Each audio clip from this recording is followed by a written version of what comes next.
নির্দোষ করবো, আমাকে সাজা দিল, আমি আপোষ করেছি, টাকা নিছে, 10 লাখ টাকা নিছে, আমি ক্ষমা চেয়েছি স্যার, আমি জীবনে আমি যেন মুক্তি পাই। আমার আপিল বিভাগ উচ্চ আদালত আছে।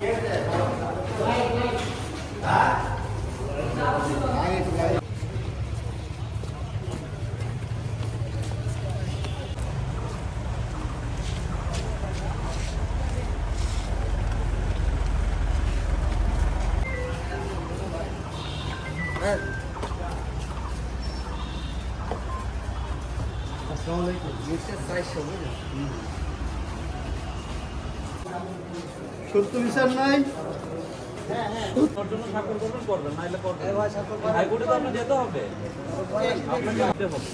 আমি বুঝাইতে পারছি আপনাকে, এই জিনিসটা আপনি স্বাক্ষর করলে ভালো একটা কাগজ যাবে।